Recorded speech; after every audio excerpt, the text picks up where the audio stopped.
कहते हैं ना, रहने दो बेटियों को 9 महीने पेट के अंदर, एक दिन वो अंतरिक्ष में 9 महीने बिताकर आएंगी। करने दो बेटियों को अपने मन की, एक दिन वो आपका नाम रोशन करेंगी। हेलो नमस्कार साथियों, स्वागत है आप सभी का एक और प्रेरणादायी कहानी के अंदर। अभी राजस्थान के अंदर आरएस 2023 का रिजल्ट जारी हुआ है।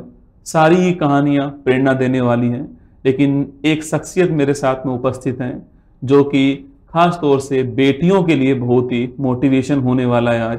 तो ये पूरा वीडियो बहुत ध्यान से देखना, और मैं चाहता हूं कि इस वीडियो के कमेंट बॉक्स में आप उत्कर्ष के लिए कमेंट ना कीजिएगा, आप उस बेटी के लिए कमेंट कीजिएगा जिसने अपने माता पिता का नाम रोशन किया। उनका नाम है पूनम सोनी। इस बार आरएस 2023 के अंदर उन्होंने 42 रैंक जो है सिक्योर किए आरएस 2023 में। आरएस 2024 का भी वो इंटरव्यू दे रही हैं। इससे पहले वीडियो पोस्ट पर वो कार्यरत हैं और पीलीबंगा हनुमानगढ़ की रहने वाली हैं। आज वो हमारे साथ में हैं। तो पूनम जी, स्वागत है आपका उत्कर्ष में। Thank you so much sir. तो मैंने आपसे जैसा कहा कि ये वाला इंटरव्यू थोड़ा खास होने वाला है। अगर कोई पेरेंट्स इस इंटरव्यू को देख रहा है तो अपनी बच्ची को जरूर दिखाना इंटरव्यू कि किस प्रकार परिवार के सपोर्ट से एक बच्ची टॉप 50 के अंदर आ जाती है, किस प्रकार परिवार के सपोर्ट से एक बच्ची अपने सपनों को पूरा करती है और साथ में परिवार का सपना पूरा करती है, साथ में अपने गांव का सपना पूरा करती है। वो पूनम सोनी हमारे साथ में। मैं चाहूंगा पूनम, सबसे पहले आप अपने परिवार के बारे में बता दीजिए कि आप कहाँ की रहने वाली हो, आपके घर में कौन कौन है और किस किस पोस्ट पर अगर हैं तो वो सब कुछ बता दीजिएगा। जी सर, मैं बेसिकली पीलीबंगा जिला हनुमानगढ़ से हूँ और मेरी स्कूलिंग की है वो वहीं से हुई है। और मेरे पिताजी का नाम श्री साहब राम सोनी है और मेरी माताजी का नाम संतोष देवी है। और मेरे बड़ा भाई है जो कि गवर्नमेंट सर्विस में है और मेरी छोटी सिस्टर है जो अभी तैयारी कर रही है। और अभी आप वर्तमान में वीडियो पोस्ट पर कर रहे थे, कहाँ पर? सर मैं लूनकरण सर, जिला बीकानेर में अभी पोस्टेड। और कब से पोस्टेड आप? सर 2023 में मेरी ज्वाइनिंग हुई थी, तभी से मैं लगभग 2.5 साल से वहाँ। और एग्जाम 21 वाला था वो? जी सर, 2021 वाला एग्जाम हुआ था, लेकिन हाँ जी सर, वीडियो का एग्जाम 2021 वाला है। तो अब वीडियो की आपने तैयारी की थी या फिर इसी तैयारी के दौरान आपका वो सिलेक्शन हो गया उसमें? सर मैं बेसिकली आरएस की ही तैयारी कर रही थी, परंतु आरएस की तैयारी के दौरान क्योंकि उसी टाइम ही वीडियो की वैकेंसी निकली थी तो मैंने उसकी तैयारी की, साथ ही वीडियो का एग्जाम दिया था। और हालांकि मेरी तो इसमें आरएस का ही था, परंतु क्योंकि वो स्टेप बाय स्टेप मैंने इसमें भी। ये आरएस का फर्स्ट अटेम्प्ट था? सर मेरा ये सेकंड अटेम्प्ट था। इससे पहले 21 वाला आपने दिया था? जी सर। उसमें क्या परिणाम रहा? सर मेरी 835 रैंक थी उसमें। अच्छा, 835 रैंक थी। तो उसमें नंबर कहाँ कमाए थे? मेंस में कमाए थे, इंटरव्यू में कमाए थे? सर ओवरऑल दोनों में कुछ कुछ कमी थी। और इस बार 42 रैंक? जी सर। अच्छा, रिजल्ट किसने देखा? वो जो पीडीएफ में जब नाम आता है धक धक तो वहां होती है, किसने देखा था वो? सर मैंने खुद ही देखा था रिजल्ट मेरा। वैसे कम लोग हिम्मत कर पाते हैं खुद देखने की, तो जब देखा था तब क्या मतलब दिमाग में क्या चल रहा था उस समय? सर क्योंकि उस वैसे तो बेसिकली जिस दिन लास्ट डे होता है इंटरव्यू का उसी दिन रिजल्ट आता है। और सर मेरा लास्ट डे इंटरव्यू था, सबसे बड़ी बात तो ये। अच्छा, 14 जी सर, मेरा 14 अक्टूबर को ही इंटरव्यू था और सबसे लास्ट कैंडिडेट हूँ मैं जिसका इंटरव्यू हुआ था उस दिन। और आपको तो लग रहा था कि मेरे बाद तो रिजल्ट आएगा? जी सर। जी सर। लेकिन रिजल्ट एक दिन लेट आया? जी सर, उस दिन क्योंकि मैं रास्ते में ही थी तो बच्चे सब ग्रुप में लगे थे कि रिजल्ट आ रहा है, तो रात भर वैसे ही बेचैनी में मुझे नींद नहीं आई। और अगले दिन सर क्योंकि बच्चे शुरू हो गए थे 11 बजे ही कि अब आ रहा है, अब आ रहा है रिजल्ट। पूरा दिन बहुत ही ऐसे एंजाइटी थी कि क्या होगा। पर जैसे शाम को 8 साढ़े 8 बजे के जब रिजल्ट आया तो हालांकि हाथ बहुत कांप रहे थे पर सर वही है, क्योंकि ये था कि जो भगवान ने लिख दिया है वो तो होना ही है, जो हमें मिलना है। कितनी बार देखा पीडीएफ में कि मेरा नाम ही है क्या या मेरा रोल नंबर है? मैंने खुद ने सर 3 बार देखा था और उसके अलावा मैंने 2-3 बार मेरे जो साथ फ्रेंड्स थे और उनसे मैंने दिखवाया था कि मेरा ही है ना। मैंने स्क्रीनशॉट भेज के रोल नंबर। अच्छा, उम्मीद थी कि इस बार की रैंक अच्छी आएगी इस बार? जी सर, इस बार मुझे मेरे सिलेक्शन की उम्मीद थी। हालांकि किसी को भी नहीं पता होता कि आप इतनी अच्छी रैंक आएगी, पर मुझे इस बार श्योर था कि मेरी टॉप 100 में जरूर आएगी रैंक। टॉप 50 का तो सच में मुझे बिल्कुल आइडिया नहीं था, 100 का तो जरूर था सर। पर टॉप 50 में आ गई रैंक? जी सर। लेकिन आप वीडियो के पोस्ट पर कर रहे थे और एक जॉब के साथ में किसी और चीज की तैयारी करना थोड़ा टफ है। जी सर। तो कितना योगदान वीडियो की जॉब में, जब आप जहाँ पर लूणकरण सर में कार्यरत थी, तो वहाँ जो स्टाफ रहा होगा वो भी बहुत सपोर्टिंग रहा होगा मेरे हिसाब से। जी सर। तो कुछ कहना चाहोगे अपना स्टाफ, जो आपका वीडियो का स्टाफ है उस समय का? जी सर। सर सबसे पहला तो जो हमारे पंचायत समिति के प्रधान हैं कानाराम जी, उनका, और हमारे जो वीडियो सर हैं किशोर कुमार जी, उनका मुझे काफ़ी सपोर्ट रहा। उनको विश्वास था कि मैं क्लियर करूंगी। अच्छा। उसके अलावा सर हमारे जो सीनियर वीडियोस हैं और हमारे जो एलडीसी स्टाफ हैं, उन सब ने मेरी काम में बहुत हेल्प की। उनको ये था कि मैडम काम हम कर लेंगे, आपके जो काम है वो हम कर देंगे, आप तैयारी करो।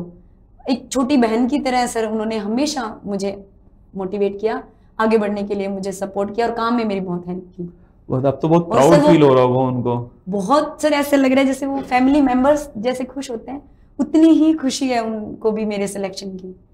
अच्छा, फैमिली की आपने बात की, एक रिश्तेदार और होते हैं जी। फैमिली तो खुश होती है, फैमिली जी, सपोर्ट जी, भी बहुत करती है, जी, लेकिन जी। रिश्तेदार जो होते हैं वो अलग टाइप के होते हैं। वो आपके सिलेक्शन से पहले तो ताने मारते हैं, जी, जी। सिलेक्शन के बाद में वो सबसे खास हो जाते हैं आपके। आपके साथ भी ऐसा हुआ है? जी सर। सर कई बार ऐसा हुआ था कि वैसे ऐसे ही माना जाता है कि समाज में बेटियों को नहीं पढ़ाना चाहिए। ये एक सोच होती है कि बेटियों को ससुराल भेज दो, 18 की होते ही उनकी मैरिज कर दो। और हर फैमिली में सर ऐसे होते हैं पर्सन जो ऐसे कहते हैं कि बेटियों को पढ़ाना हम बेवकूफ़ी समझते हैं। तो मेरे फादर को भी, मेरे पेरेंट्स को भी कहा कि आप क्यों पढ़ा रहे हो, आप इनकी शादी करो, शादी की उम्र है, हमने अपने बच्चों की कर दी, आप क्यों इनको रोक के बैठे हो। पर मेरे जो पेरेंट्स हैं उन्होंने मुझे बहुत ही ज़्यादा सपोर्ट किया। उन्होंने कहा कि हम नहीं पढ़ पाए, हम आगे नहीं बढ़ पाए, पर आप आगे बढ़ो, आप कुछ बनो, आप अपनी समाज में पहचान बनाओ। और सर मेरे पापा को मेरे पर बहुत विश्वास था कि मैं एक दिन बहुत ही अच्छी पोस्ट पे जाऊंगी। मेरी फैमिली का बहुत ही ज़्यादा सपोर्ट है। और जी सर। तो जब सिलेक्शन हुआ तो पापा को जब बताया था उस समय, क्या रिएक्शन था पापा का? कितने ऊपर उछले होंगे। मतलब एक बेटी सेलेक्ट, बेटी बेटा दोनों बराबर है, पर एक बेटी सेलेक्ट होती है ना तो पापा को अलग टाइप की खुशी होती है कि मैंने सबको जवाब दे दिया। जी सर। सर जब मैंने उनको बताया तो फिर मैंने एक बार उनसे यही कहा, पापा एक बार आप चेक तो करो कि मेरा ही है ना, आप एक बार वापस से क्रॉस चेक करो। फिर जैसे उन्होंने देखा कि हाँ ये तेरा ही रोल नंबर है, बहुत ही ज्यादा खुश, बहुत ही मतलब ऐसे लगा जैसे कि ना एक त्योहार सा आ गया घर के अंदर। असली दिवाली तो वो होती है। जी जी सर। पहले दिवाली से पहले ही वो दिवाली वाला पूरा था। और फिर उन्होंने हाथों हाथ ही फोन करना शुरू कर दिया, ताऊ जी को, मामा जी को, सब फैमिली मेंबर्स को। कि सबसे पहले मेरे भाई को किया था क्योंकि मेरा भाई बाहर था उस दिन। अच्छा। भाई को किया, मामा जी, ताऊ जी, सबको फोन करके पहले उन्होंने बता दिया कि फाइनली बेटी सेलेक्ट हो गई है और बहुत ही ज्यादा खुश हुए हैं। अच्छा पूनम, बेटियां को पढ़ाना चाहिए या नहीं चाहिए, क्या लगता है आपको? जी सर, मुझे लगता है बेटियों को पढ़ाना चाहिए, क्योंकि जब पढ़ाएंगे तो ही वो आज मैं जहाँ बैठी हूँ वो बैठेंगी। और सर क्योंकि मतलब ये समाज की अवधारणा है कि बेटियों को नहीं पढ़ाना चाहिए, पर क्यों नहीं पढ़ाना चाहिए? मैं तो मेरा सवाल सबसे पहले ये है कि क्यों नहीं पढ़ाना चाहिए? क्योंकि जब एक बेटी आगे बढ़ के, आज हमारे जो महामहिम प्राइम मिनिस्टर हैं वो भी एक बेटी हैं, हमारे जो राज्यपाल भी हैं कई स्टेट में।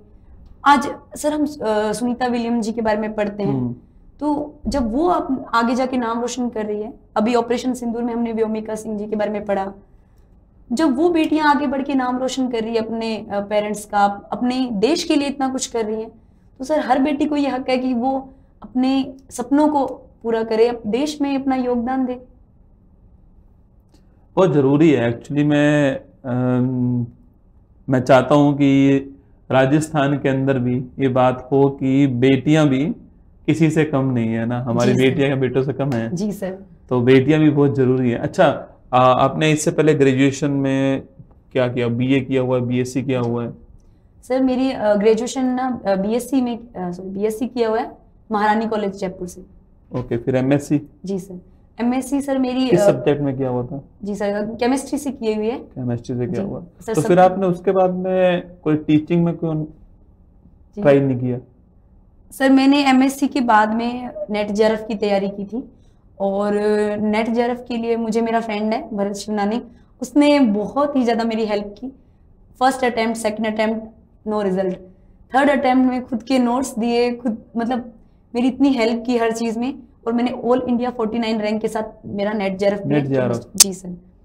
फिर मैंने कॉलेज लेक्चरर के एग्जाम दिए थे 2, पर सर उसमें मेरा नहीं हुआ क्लियर। तो फिर उसके बाद सर मैं साथ साथ में, क्योंकि उसी टाइम आरएस की वैकेंसी आई हुई थी, तो जब मैंने उसके सिलेबस को पढ़ा तो मुझे ऐसा लगा कि मैं इसमें बहुत अच्छा कर सकती हूँ, क्योंकि एक अपना एक क्षमता होती है, अपन उसको पहचान सकते हैं अपने मन में, अगर उनको लगता है कि अपन ये कर सकते हैं। उस दिन मैंने वो सिलेबस देखा, और साथ में मुझे मेरे फ्रेंड ने भी मोटिवेट किया, मेरे भाई ने भी मुझे कहा कि आरएस की तैयारी तुझे करनी चाहिए, और सर मैंने तैयारी की, और आज सर मैं यहाँ हूँ। अच्छा, एक जो स्टूडेंट अभी शुरुआत कर रहे हैं, आरएस बनने की तैयारी चालू कर रहे हैं, आपके अनुसार उन्हें कौन कौन से स्टेप जरूर फॉलो करने चाहिए इस आरएस की तैयारी के दौरान? जी सर, मुझे लगता है कि ना एक स्टूडेंट को आरएस की तैयारी करने से पहले सबसे पहले खुद के अंदर झांकना चाहिए कि क्या हम कर सकते हैं। कहीं ऐसा ना हो कि हम उस स्टेप में आने के बाद खुद को बहुत ही ज्यादा ऐसे डिमोटिवेट कर ले, या खुद को इस स्टेप से घिरा हुआ महसूस करें कि अरे हमने क्या कर लिया। एक पहले खुद की क्षमता एक स्टूडेंट को पहले देखनी चाहिए। अगर वो, या तो जैसे मैं पहले अभी वीडियो हूँ, तो एक कॉन्फिडेंस बिल्ड हुआ कि मैं एक वीडियो पे हूँ, अब मैं आगे बढ़ सकती हूँ। उसके बाद सबसे पहले हमें प्री टेस्ट होता है, तो हमें प्री का जो सिलेबस है उससे प्रिंट करवा लो आप अपने पास, और उसमें जो भी पॉइंट्स हैं सिलेबस के, उन सब के बारे में आपको अच्छे से पढ़ना है। ये आप पे डिपेंड करता है कि देखो, वैसे हम ऐसे कहते हैं कि भी प्रमाणिक बुक्स पढ़नी चाहिए, ऑथेंटिक बुक्स, पर सर मेरा ये मानना है कि बहुत जो कोचिंग्स होते हैं उनके जो नोट्स होते हैं वो बेसिक बनाने के लिए बहुत अच्छे होते हैं, क्योंकि वो इजी लैंग्वेज में होते हैं। जो बच्चा नई तैयारी शुरू करा, वो अगर ऑथेंटिक बुक लेके बैठ जाएगा तो बिल्कुल ऊपर से जाएगा। हाँ, जी सर, डिमोटिवेट हो जाएगा वो। बेसिक बनाने के लिए कोचिंग प्रेफर की जा सकती है, नोट्स भी उनके प्रेफर किए जा सकते हैं किसी भी सिलेबस में। अच्छा, नोट्स खुद के भी बनाने चाहिए कि तैयारी के दौरान, क्या लगता है आपको? जी सर, मैंने खुद के नोट्स बना रखे हैं। खुद के नोट्स बनाए हैं, मतलब प्री में भी बनाए, मेंस में भी बनाए थे? सर क्योंकि प्री का जो मोस्टली सिलेबस है वो मेंस का कुछ चीजें सिमिलर है, तो अगर आप एक बार नोट्स बनाते हो तो आपके प्री और मेंस दोनों में काम आते हैं। लेकिन जो नए सब्जेक्ट हैं उनके आप अलग से नोट्स बना सकते हो, मेंस के जो सब्जेक्ट हैं। और आप शॉर्ट नोट्स भी बनाते थे क्या? सर मैं शॉर्ट नोट्स नहीं पढ़ती, तो मैं आप उसी नोट्स में बार बार? जी सर, मैं इस प्रकार से नोट्स बनाती हूँ कि जो मेन पॉइंट्स है वो कवर हो जाए, चाहे वो छोटे से लगे, पर उसमें हम मैक्सिमम चीजें उसको कवर कर लेते हैं उस चीज में। पर कई बार क्या होता है कि जब बच्चा नोट्स बनाने बैठता है ना, तो पूरी पूरी किताब वापस लिख लेता है, उसको समझ ही नहीं आता है कि मैं क्या लिखूं, क्या इंपॉर्टेंट और क्या मैं छोड़ूं। तो सबके साथ ही ऐसा होता है या उन्हीं के साथ होता है? सर यहाँ पे मैं एक बात बोलना चाहूंगी कि आपको नोट्स वो नहीं बनाने जो आपको नहीं आ रहा, क्योंकि जो नहीं आ रहा उसके लिए तो आपको बुक्स ही प्रीफर करनी है। आप बुक्स को कम से कम 4 से 5 बार पढ़ें, कोई भी बुक आप उठाएं जो आपको अच्छी लगे, उस बुक को आपको 4 से 5 बार रीड करना है। उसके बाद जो पॉइंट्स बच जाए, जो आपको बार बार पढ़ने के बाद भी आपको रिकॉल नहीं हो रहे हैं, याद नहीं हो रहे हैं, उन्हीं ही पॉइंट्स के नोट्स बनाने हैं। आप पर्टिकुलर हर चीज के नोट्स नहीं बना सकते। ये बात बहुत अच्छी कही पूनम ने कि 4 से 5 बार पढ़ने के बाद, ऐसा नहीं पहली बार में ही नोट्स बनाने स्टार्ट, फिर तो पूरी बुक ही वापस लिख लोगे। तो 4 से 5 बार पढ़ने के बाद नोट्स बनाने। अच्छा, कई बच्चे ऐसा करते हैं कि यूट्यूब का जमाना है, कंटेंट भर भर के पड़ा हुआ है, पता लगा मॉडर्न हिस्ट्री के ऊपर ही 50 वीडियो मिल जाएंगे, और बच्चा क्या करता है, एक वीडियो देखता है, दूसरी देखता है, किसी एक चीज पे रुकता ही नहीं है। तो कितना जरूरी है कि एक ही बुक को बार बार पढ़ा जाए, फॉलो किया जाए? सर सबसे जरूरी तो यही बात है कि जो अपने नोट्स या बुक्स है उसको ही मल्टीपल टाइम्स पढ़े। मैं आपको बताती हूँ, मेरे पास राजस्थान हिस्ट्री के जो मेरे खुद के नोट्स हैं, आर्ट एंड कल्चर वगैरह के, उन नोट्स को आज तक मैंने शायद 30 से 35 बार मैंने उनको पढ़ रखा है।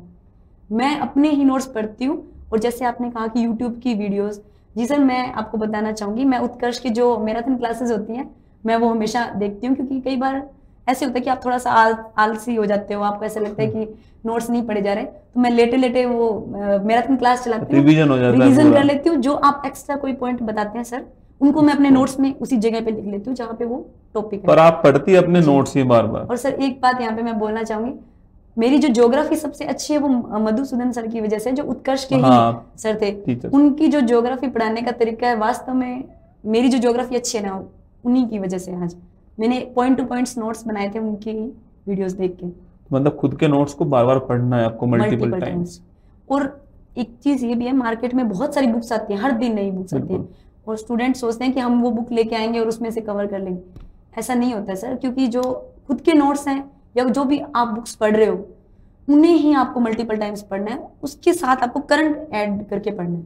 करंट बहुत ही ज्यादा जरूरी है, उसको ऐड करना है। प्री में भी काम आएगी, मेंस में भी आएगी जी। और इंटरव्यू में, मेंस जी। में लिखने के लिए भी आपको करंट की जरूरत जी। पड़ेगी। जी सर। तो इससे पहले भी किसी एग्जाम में असफलता मिली है, जैसे कि आपने बताया नेट जेआरएफ के बाद में आपको जी। टीचिंग में सफलता नहीं मिली, जी। जी। कोई और एग्जाम जिसमें आपको असफलता मिली हो जो सूल की तरह चुभता हो आपको? जी सर। सर मेरा जब 2021 में मैं कॉलेज लेक्चरर का एग्जाम दिया था, उसी दौरान मैंने एक जूनियर साइंटिफिक ऑफिसर का एग्जाम दिया था। 2 गुना में मेरा सिलेक्शन हो गया था, पर वो एक सीट की वजह से मेरा सिलेक्शन नहीं हो पाया था। उस वो बात मतलब अभी भी ऐसे लगता है कि, पर चलो ठीक है, आज मुझे लगता है कि जो होता है अच्छे के लिए होता है। और 2021 में सर मैंने एक ACF का एग्जाम दिया था, ACF FRO का एग्जाम दिया था। उसी टाइम भर्ती जी थी वो? सर। तो उसमें मैंने इंटरव्यू भी दिया था, पर फाइनल सिलेक्शन नहीं हुआ था, क्योंकि नॉर्मलाइजेशन में थोड़े मार्क्स ऊपर नीचे हो गए थे। तो उसमें भी बहुत दर्द तो हुआ होगा कि मेरा क्यों नहीं हुआ? सर बहुत ही ज्यादा दुख हुआ, और रियल में मुझे बहुत उम्मीद थी उस एग्जाम से, क्योंकि मेरा बहुत अच्छा इंटरव्यू भी बहुत अच्छा हुआ था, मेरे पेपर भी बहुत अच्छे हुए थे, मैंने खूब मेहनत की थी उस एग्जाम के लिए। जब उसमें नहीं हुआ था तभी सर मैंने वीडियो की तैयारी की थी असल में। वो शायद नियति को यही लाना था। जी सर। जी सर। वो पहले ही तय किया हुआ है, वो जी। तरीका यहाँ तक लाने का वही था। सर ACF में होती तो आज मैं यहाँ नहीं होती, ये तो कंफर्म है। फिर आप वही, क्योंकि आपका वो अच्छा इंटरव्यू था और आपकी जी शायद सर। खुद की जॉब आप खुद चाह रही थी। जी सर, मैं वो चाहती थी वो पोस्ट सर। तो लेकिन देखिए आप आज यहाँ पर तय था आपका कि RS जी। के अंदर 42 रैंक। जी सर। अच्छा, आप कॉलेज के दौरान जब थी तो उस समय भी आपने खूब पढ़ाई की, या फिर जैसे लास्ट के टाइम पर उस 5 दिन पढ़ते हैं और पास कर लेते हैं वही थी? सर अगर सच बताऊं तो मैं बचपन से ही पढ़ाकू बच्चों में आती हूँ।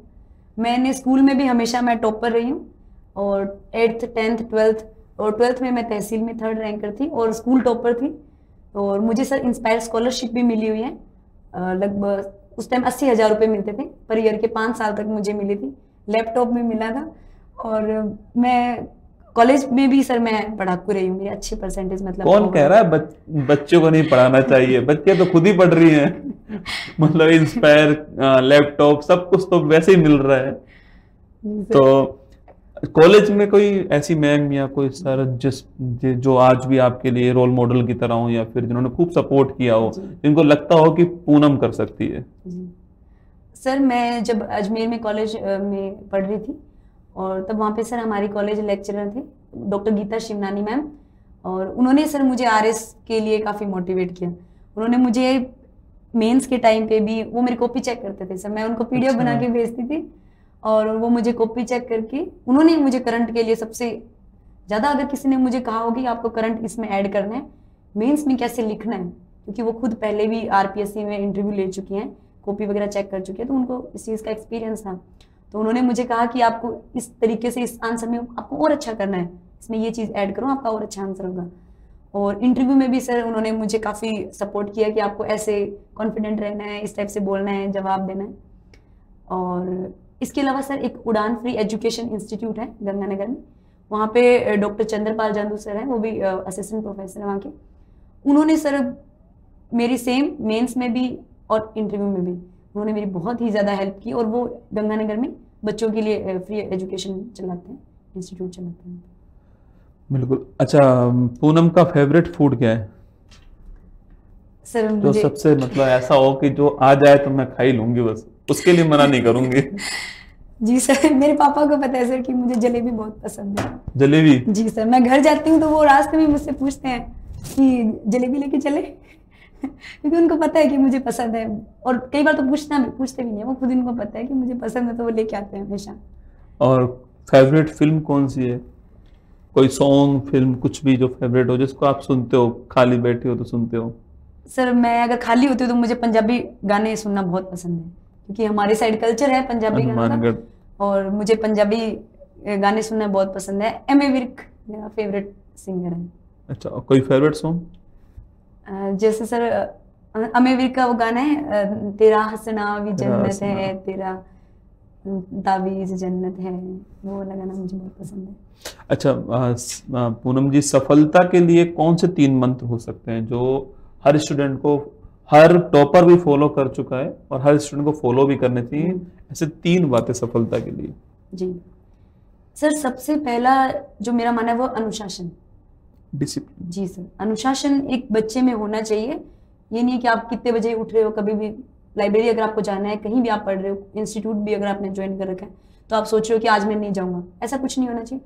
डिसिप्लिन बहुत ही ज़्यादा ज़रूरी है और मैंने उसे ब्लाइंडली फॉलो किया है। जो भी मेरा टारगेट बनाते हैं पर डे का कि हमें आज इतना कवर करना है। हाँ, टारगेट कैसा होना सर। चाहिए? पर डे का होना चाहिए या फिर बड़े बड़े टारगेट बनाने चाहिए? मैं सर हफ्ते का बनाती हूँ। मेरा हफ्ते का टारगेट होता है, उसमें एक हफ्ते में पर डे का, तो जैसे आज मुझे Rajasthan art and culture complete करना है, तो मेरा यही है कि मैं आर्ट एंड कल्चर आज की तारीख में चाहे रात को 1 बजे 2 बजे मैं वो कंप्लीट करके सोऊंगी। टाइम इम्पोर्टेंट नहीं है, जो टारगेट जी तय सर। कर लिया वो पूरा पूरा करना करना है। है। उससे सर एक कॉन्फिडेंस आता है अंदर से कि आज आपका एक हाँ, 60 नंबर का या 20-30 जो भी है उस नंबर का कंप्लीट नींद हो गया। अच्छी आती है रात को। और रिकॉल करते करते सोना सर, ये मुझे लगता है कि बहुत ही अच्छी आदत है कि आप रात दिन भर आपने जो पढ़ा उसको आप रिकॉल करो रात में कि आपने क्या क्या पढ़ा, इसमें क्या था, इसमें ये क्या बहुत अच्छी बात बोली भाई साहब। ध्यान रखना, जितने बच्चे तैयारी कर रहे हैं, आप बोलते हैं ना भूल जाते हैं, वैसे भी तो बेड पे जी। लेटे लेटे मोबाइल जी। चलाते ही हैं। जी सर। खाली बैठे करते क्या है, 2 घंटे मोबाइल चला लेंगे। सोशल इससे अच्छा है 10 मिनट रिकॉल कर लो, हो सकता है जी नींद सर। आ जाए। जी सर, सर इस बहाने नींद भी जल्दी आती है। और सर मैं तो सोशल मीडिया रियल में मैं यूज नहीं करती थी, मैंने इंस्टाग्राम भी नहीं डाउनलोड किया कभी भी। मैं सिर्फ एक टेलीग्राम और एक व्हाट्सएप, 2 ही चीज चलाती हूँ। ये दोनों भी कंटेंट के लिए? जी सर, कंटेंट के लिए चलाती हूँ। इंस्टा अच्छा, वगैरह कई बच्चे इंस्टाग्राम जैसे लाइब्रेरी गए हुए हैं, वहाँ 1 घंटे पढ़ लिए, फिर कह रहे हैं कि 5 मिनट रील चला लेता हूँ फिर दोबारा पढ़ूंगा। जी पता लगा 2 घंटे तक रील ही देख रहा है। जी जी माँ बाहर बोल रही है कि मेरा बच्चा आरएस की तैयारी जी कर सर। रहा है, उसको कैसे छुड़वाया जाए? मतलब रील्स जो है या सोशल मीडिया जो है उस पर कैसे लगाम लगे? कोई तरीका आपको लग रहा हो कि भाई ऐसे रोक सकते हैं हम? सर इसके लिए सबसे पहले तो बच्चे के मन में ही होना चाहिए कि मुझे सेलेक्ट होना है, मुझे धोखा नहीं देना है किसी को। वो धोखा अपने माता पिता को नहीं, वो खुद को ही धोखा दे खुद रहा को है। धोखा दे रहा है। आप अगर हमें कुछ बनना है तो हमें सबसे पहले ईमानदार तो होना पड़ेगा सर खुद के प्रति। हम अगर हम मेहनत नहीं कर रहे हैं, हमें अब हमारे अंतर्मन को तो पता है कि हमने क्या किया आज पूरे दिन में, तो इसके लिए सबसे पहले सर वही बात आती है सबसे पहले कि अनुशासन होना चाहिए अनुशासन होना चाहिए। आपके अंदर। कि आपको सोशल मीडिया एप्स पहली बात तो उसको इंस्टॉल ही नहीं करना है अपने फोन में। और लाइब्रेरी में जाओ तो कोशिश ये रहनी चाहिए कि आप फोन क्यों लेके जा रहे हो, आपको क्या जरूरत है? आपके पास अगर नोट्स है आपने पढ़ो। और अगर आपको फोन से पढ़ने की भाई कोई ऑनलाइन क्लास लेनी है तो उसके लिए आप एक पर्टिकुलर टाइम रखो। क्योंकि जब ये होता है कि जैसे सुबह का फ्रेश माइंड है तो आप अपने नोट्स पढ़ो, दोपहर के टाइम थोड़ा सा नींद आती है तो उस टाइम आप उससे पढ़ो, वीडियो से पढ़ लो। और जब अगर नीड नहीं है तो आप फोन बाहर रख के जाओ, लाइब्रेरी में मत लेके जाओ। दूसरा, खुद के प्रति ईमानदार रहो कि आज सच में मैंने पढ़ाई की है। और वही है, रात को रिकॉल करो। अगर आप रिकॉल नहीं कर पा रहे हो ढंग से, इसका मतलब आपकी कहीं ना कहीं आपने कमी छोड़ी है आपकी तैयारी में। रिवीजन बहुत जरूरी है। पढ़ने से तो क्या होगा, रिवीजन होना बहुत जरूरी है। क्योंकि जब मेंस के 4 पेपर होते हैं, उससे 1 दिन पहले आप सब कुछ तो नहीं पढ़ जी सकते। सर। जी सर। उसमें तो आपको रिवीजन आपने कितना किया हुआ है वही काम आता है। मेंस के टाइम पे सर, लास्ट टाइम पे वही जैसे मैंने आपको बताया कि हम अपने जो भी नोट्स हैं उसको 5 से 6 बार उसको पढ़ चुके होते हैं। तो उसके बाद हम क्या करते हैं, जो कुछ ऐसे वर्ड्स जो हमें याद नहीं हो रहे उनको हम एक 2-3 पेज पे बना लेते हैं। तो जो मेंस से पहले दिन हम सिर्फ वही पढ़ते हैं कि लास्ट टाइम में बस ये चीजें हमें रिकॉल नहीं हो रही थी, वो हम रिकॉल करके वहाँ पे लिख तो पहला तो हो गया डिसिप्लिन, दूसरा हो गया रिवीजन, थर्ड पॉइंट जो सफलता के लिए बहुत जरूरी है लाइफ के अंदर, ईमानदारी खुद के प्रति, खुद के जो पढ़ा है प्लस अपने पास जो कंटेंट है उस पर भरोसा। आप ये मत सोचो कि उसके पास ये कंटेंट है उसके पास ये नहीं, आपके पास है उस कंटेंट पे आप भरोसा करो कि ये कंटेंट सबसे बेस्ट कंटेंट है और मुझे इसी को ही बहुत अच्छे से लिखना है वहाँ पे। हाँ, क्योंकि आजकल कंटेंट इतना है ना कि अपना छोड़ के सबका देख रहे हैं कि तेरे पास कौन सी बुक है। जी सर, इस चक्कर में वो कुछ भी याद नहीं रहता बच्चे को। और एक चीज हो रहा है कि मेंस जो है वो सबसे इम्पोर्टेंट पार्ट है इसमें। तो मेंस की जो लिखने का जो तरीका है वो हमें अपना सबसे अच्छा से अच्छा करना है। उस क्वेश्चन में क्या पूछा है हम क्या लिख रहे हैं ऐसा नहीं होना चाहिए। वो अच्छा, ऐसे पूछते हैं इसको कि पीटी पास करना हो किसी को, कई ऐसे बच्चे जिनका 2 साल से पीटी नहीं निकल रहा 2 बार से, वो डिमोटिवेट है। जी सर। किसी को अगर कहीं प्री पास करना हो तो क्या करना चाहिए? जी, वही सर, सबसे पहले सिलेबस प्रिंट करना है। जो पार्ट किसी बच्चे का सबसे अच्छा है, कॉन्फिडेंट है, उसको और अच्छा करना है। जो नहीं आता, जैसे किसी को मैथ्स नहीं आती या किसी को इंडियन हिस्ट्री वगैरह या ऐसे नहीं आती, तो उसको ओवरऑल ऐसे करो कि उसके लिए कोई मैराथन क्लासेस देख लो या कोई प्रीवियस ईयर की क्वेश्चंस देख लो यूट्यूब पे, उनको करना है। पर आप बिल्कुल ऐसे कोई एक सब्जेक्ट छोड़ के मत जाओ कि आप सोचो कि मैं साइंस तो बिल्कुल भी नहीं करूंगी, मैं ये सब्जेक्ट तो बिल्कुल नहीं करूंगी। बहुत सारे सब्जेक्ट हैं, जैसे पॉलिटी हो गया, कोई भी बच्चा सर उसको कर सकता है, बहुत ही अच्छा सब्जेक्ट है। सबका इंटरेस्ट होता है लगभग। जी सर, ज्योग्राफी है, राजस्थान की ज्योग्राफी वगैरह, ये सब बहुत अच्छे से कर सकते हैं। जिसकी मैथ्स अच्छी है उसको 7 से 8 नंबर का वैसे ही बेनिफिट हो जाता है इस चीज में, क्योंकि मैथ के नंबर फिक्स हैं, जी। अगर आपकी आता है तो आप निकाल ले जाओगे। जी सर। और करंट अफेयर्स अच्छा रोल है, वेटेज सबसे है, current वेटेज affairs अच्छा है। करंट अफेयर्स आप करके जाओ, आपको कोई नहीं रोक सकता उसमें। और एक सर इन्वायरमेंट के जो नए जो करंट के जो चल रहे हैं नए, उनको आपको करके जाओ। और एक सर वर्ल्ड ज्योग्राफी, हाँ, वो बहुत वर्ल्ड ज्योग्राफी scoring के है। क्वेश्चन बहुत आते हैं वर्ल्ड ज्योग्राफी और सीधा मैपिंग से क्वेश्चन जी, आते हैं जी। आपका, कोई ऐसा नहीं कोई घुमा फिरा के पूछ जी। रहा, सीधा मैपिंग से कोई पॉइंट उठा के पूछ लेगा आपसे। जी। तो सर और बस टेस्ट सीरीज पीटी के लिए करनी चाहिए, नहीं करनी चाहिए, कब बिल्कुल। करनी चाहिए? सर अगर आपके पास जैसे अभी वैकेंसी नहीं है, ये तो अभी करो स्टार्ट। आप सब कि साल पहले vacancy- पूरा कंटेंट पढ़ लिया जाए नहीं सर, ऐसा या नहीं। उसके बाद शुरू की जाए? क्या लगता है आपको कि कब टेस्ट सीरीज करें सर मैं पीटी के लिए? जी सर मेरा ये रहता है कि मैं कोई भी टॉपिक, जैसे मैंने आज राजस्थान आर्ट एंड कल्चर उठाया तो मैंने उसको पढ़ा, एक बार आंखों में से निकाला पूरा, उसके बाद मैं जस्ट यूट्यूब खोलती हूँ और प्रीवियस ईयर का question on Rajasthan art and culture search करके, जो भी कोई भी 5-7 वीडियो ऊपर आती है, जो भी आए, कोई भी अच्छी होती है सारी वीडियोस, तो मैं उनको देखती हूँ और उसके बाद सर मैं हाथों हाथ क्वेश्चन लगा लेती हूँ, उससे वो एक टाइप से माइंड में सेट हो जाती है चीजें। और फिर आपको ये तय कर लेते हो कि भाई ये क्वेश्चन पूछा गया था जी। इस वाले एग्जाम में जी। इस वाले टॉपिक से, जी। तो थोड़ा उस पर अगली बार जब पढ़ते हो जी। तो पूरा ध्यान देते हो कि हाँ यहाँ क्वेश्चन बन जी। सकता है। एक्स्ट्रा में उसको मैं लिख लेती हूँ।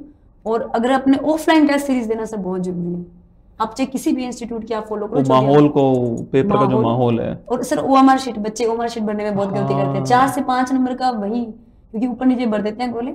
कई तो ऐसे होते हैं जो सारे सवाल करते हैं पहले, हाँ। फिर ओएमआर भरना स्टार्ट करते हैं, पता लगा मैं ऐसे टाइम ही करती निकल हूँ, गया। मैं ऐसे करती हूँ सर। कई बार ऐसा होता है कि पता लगा, क्योंकि उस समय टाइम का पता तो लगता नहीं है, जी टाइम ही निकल गया कईयों का।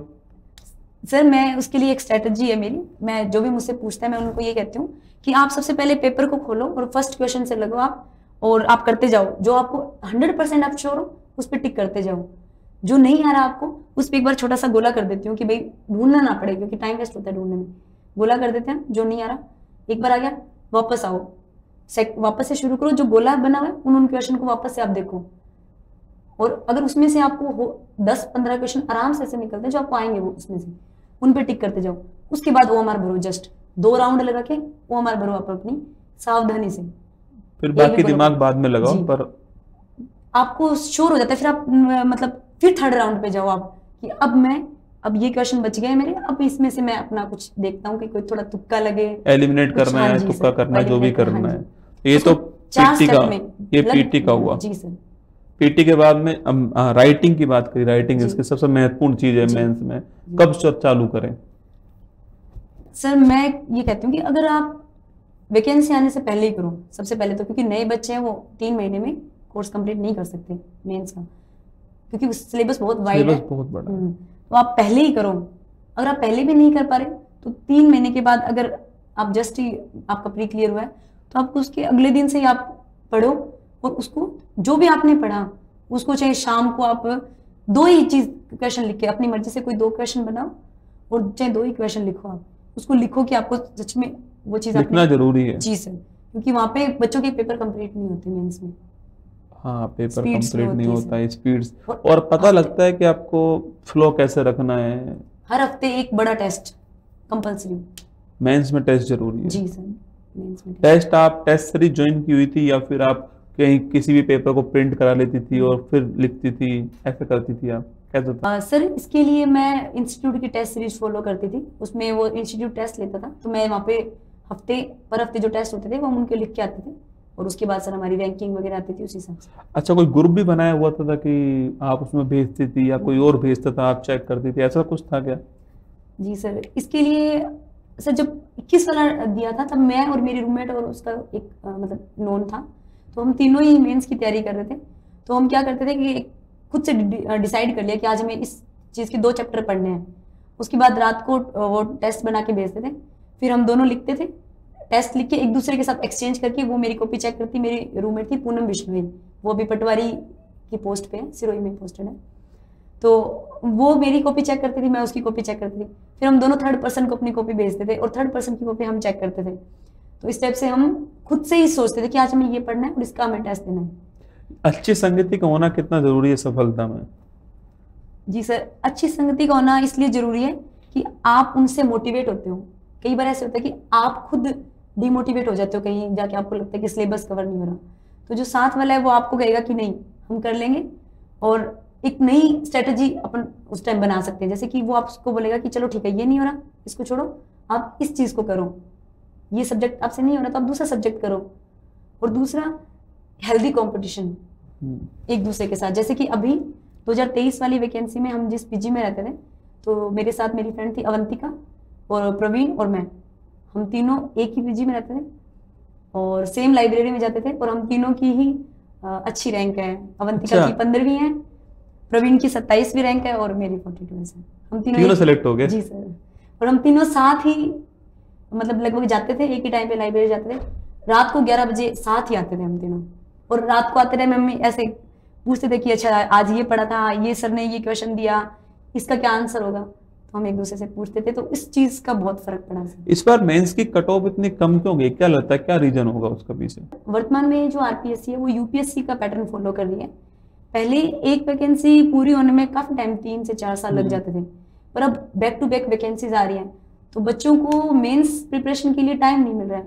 3 महीने में अगर मेंस कर रहा है तो बच्चा एक बार ही सिलेबस कवर नहीं कर पा रहा है, कवर ही नहीं हो पाता। नया बच्चा तो सिलेबस कवर नहीं कर। जी सर, कोचिंग जाए तो कोचिंग में नहीं हो पा रहा, और 8 घंटे कोचिंग में बैठा है। जी सर, फिर तैयारी नहीं कर पा रहा है। जी सर, सेल्फ स्टडी जब तक नहीं होगी, सिर्फ सेल्फ स्टडी नहीं, आपको एक क्वेश्चन, अगर आपके कोई भी पेपर में आपका क्वेश्चन आए तो आपको उसको सोचना तो है ना कि आपको इसमें लिखना क्या है, आपके दिमाग में वो चीज क्विक आनी चाहिए, क्योंकि वहां पे इतना टाइम नहीं होता। सोचने का टाइम, पेपर रह जाएगा। जी, पेपर रह जाता है सर, ये भी एक बहुत बड़ी बात है, क्योंकि लिखने की प्रैक्टिस नहीं होती तो पेपर रह जाता है बच्चों का, इस वजह से भी कम आते हैं। और कुछ पैटर्न चेंज हुआ है, कुछ क्वेश्चंस ऐसे आ रहे हैं जो नहीं हो पाते हैं बच्चों से।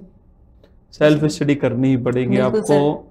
ऐसा नहीं कि करंट अफेयर्स आप एक मैगजीन से पढ़ लो, उससे काम नहीं चलेगा। आपको डेली कोई बुक, कोई मैगजीन, कोई नोट्स फॉलो करने पड़ेंगे आपको। करंट अफेयर्स की बहुत ज्यादा मतलब आजकल पैटर्न जो बदला है वो डिमांड कर रहा है कि आप अच्छे से स्टडी करो। जी जी सर, मतलब ऐसा नहीं है कि पटवारी की तैयारी करके आप आरएस कर लो। बिल्कुल सर, ऐसा बिल्कुल नहीं है। अगर आप आरएस बनना चाहते हो तो आपको आरएस जैसी ही तैयारी करनी पड़ेगी। जैसे पहले था कि हाँ पटवारी की और आरएस बन जाते, अब वो नहीं है। अच्छा पूनम, जितनी बच्चियां देख रही हैं इस वीडियो को, अभी माँ बाप के लिए तो आपने कहा कि आप सपोर्ट करो, इनको पढ़ाओ, बच्चों के लिए क्या संदेश देना चाहोगे जो जयपुर आती हैं लेकिन यहाँ की जो चकाचौंध है उसको देखकर बच्चे पढ़ाई नहीं करते हैं या खुद को धोखा देते हैं, उन बच्चों के लिए क्या संदेश देना चाहोगी?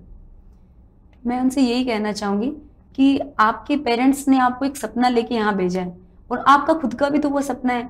आप इस पोस्ट पे आना चाहते हो, आप खुद भी तो आपको ये सोचना है कि हमें सच में उस सपने को प्राप्त करना है। आज आप खुद अलग अलग बच्चों के देख रहे हो, सिलेक्शन हो रहा है, उनकी वीडियोस आ रही है, सोचो आप भी उस जगह पे आओगे तो आपको कितना अच्छा लगेगा उस चीज के बारे में। तो आप अपनी जो भी तैयारी करने के लिए आए हो, आप उस चीज को ईमानदारी से पढ़ाई करो, अपना जो भी सिलेबस है उसे कवर करो, और उसके बाद जो भी कुछ चीज है वो ईश्वर पे छोड़ दो, क्योंकि सब चीजें हमारे हाथों में नहीं होती है। एक रिजल्ट की पीडीएफ में एक नाम सब कुछ बदल देता है। जी सर, एक पीडीएफ में वो एक नाम आता है और वक्त बदल जाता है। जी सर, उस नाम को लाने के लिए बहुत मेहनत लगती है, संघर्ष। आज सबको लग रहा है कि पूनम की 42 रैंक आई है, लेकिन पूनम ने कितना संघर्ष किया होगा पीछे। जी सर, क्योंकि वीडियो आप थी, पोस्टेड थी, उसके साथ में 1-2 एग्जाम में गलती से सिलेक्शन नहीं हुआ, आपको उम्मीद थी कि हो जाएगा, तो संघर्ष तो लंबा है। ऐसा नहीं कोई 6 महीने का संघर्ष, लोगों को लगता है कि 6 महीने का संघर्ष है, बिल्कुल नहीं सर, पर ये 6 साल का संघर्ष है देखा जाए तो। और कितने लोगों की दुआएं, कितने लोगों का सपोर्ट आपको मिला है। मैं चाहूंगा एक बार जितने भी वो लोग अगर वीडियो देख रहे हो तो उनको आप अपनी तरफ से थैंक यू बोल दो, जिन्होंने भी सपोर्ट किया है आपको। सर सबसे पहला मेरा जो थैंक्स है वो भगवान को ही करूँगी, क्योंकि सर मेरा तो बहुत ज़्यादा विश्वास है, मैं आस्तिक हूँ और मुझे बहुत ही ज़्यादा विश्वास है भगवान पर। उसके अलावा सर मेरे पूर्वज, मेरे माता पिता, गुरुजन, इसके अलावा मेरे जो मेरे कलीग्स हैं, उसके अलावा भी सर जहाँ पे मैं कार्यरत हूँ उस गांव के जो व्यक्ति हैं वो भी मुझे आशीर्वाद देते हैं कि बेटा आप आगे बढ़ो, हमारा आशीर्वाद है। इसके अलावा भी जो भी मुझे कभी भी मिलता है वो हमेशा मुझे आशीर्वाद देता है। तो मैं आज उन सबके आशीर्वाद की वजह से ही मैं आज यहाँ हूँ। मैं उन सबका तहे दिल से धन्यवाद कहती हूँ कि आप लोगों ने सबने मुझे इतनी गुड विशेस दी, मेरे लिए प्रे की। Thank you so much. हमारे साथ ही पूनम RAS 2023 में 42 रैंक के साथ सेलेक्ट हुई हैं। मैं चाहूँगा कि आप जब इस वीडियो के नीचे कमेंट करें और जब भी पूनम को समय मिले वो कमेंट देखें तो उसे ऐसा फील हो कि या उसका परिवार जो कमेंट कर रहा है वो सारी दुआएं देना उसको, उसकी सफलता के लिए बधाइयाँ देना, उसके भविष्य के लिए शुभकामनाएं देना कि वो भविष्य में और बेहतर करे। और मैं फिर आपके सामने एक इंटरव्यू करूं जिसमें कि RAS top 10 RAS first ranker के साथ मैं इंटरव्यू करूं, जिसमें मेरे साथ यहाँ पर एक बेटी बैठी हो जिसका नाम पूनम हो। मुझे बहुत प्राउड फील होगा उस दिन। तो आप कमेंट बॉक्स में दुआएं करना, विशेष देना और लिखना कमेंट बॉक्स में, जिससे एक्चुअली में क्या होता है कि जब ये लिखा हुआ देखेंगे तो थोड़ा और मोटिवेशन मिलेगा कि पूनम मैम आप और अच्छा कर सकती हो। ऐसा लिखना कमेंट बॉक्स में, आप फर्स्ट रैंक ला सकती हो, आप जम के तैयारी करो और हमारी दुआएं साथ में आप सभी के। पूनम लास्ट में जो भी आप कहना चाहो, आपका कैमरा है, स्टूडेंट जो आपको देख रहे हैं, आपके छोटे भाई छोटी बहन आपको देख रही है इस समय, तो जो भी आप अंत में उनको संदेश देना चाहो, अपनी तरफ से कोई दिल की बात कहना चाहो तो आप कह सकती हो। अब आप और कैमरा है जी। मैं आप सबसे यही कहना चाहती हूँ कि आप जो सपना अपने आंखों में लेके अलग अलग जगह से इतनी दूर से आप आए हो, या फिर आप अपने घर में भी रह के तैयारी कर रहे हो, आप अपने माता पिता का सपना लेके आए हो, तो उसको पूरा करने के लिए पूरी जी जान लगा दो। क्योंकि ऐसा आप जिस स्टेज पे, वहाँ पे आपके पास खोने के लिए कुछ भी नहीं है, आपके पास जो भी है वो पाने के लिए ही है। तो आप अपनी जी जान लगा दो, अपना 100% दो, किसी भी चीज़ की आप तैयारी कर रहे हो और एक दिन आपको ज़रूर सफलता मिलेगी। आप अपनी मेहनत करो, एक दिन आप बस ये देखो कि भगवान मुझे देख रहा है, मैं अपनी ईमानदारी से मेहनत करूँगी और उसके बाद आप बिल्कुल, आप एक दिन मैं जहाँ बैठी हूँ आप वहाँ बैठोगे। और मैं आप सबको, आपके जो भी एग्जाम्स हैं, आप जिस चीज़ की भी तैयारी कर रहे हो, उसके लिए आपको ऑल द बेस्ट कहती हूँ।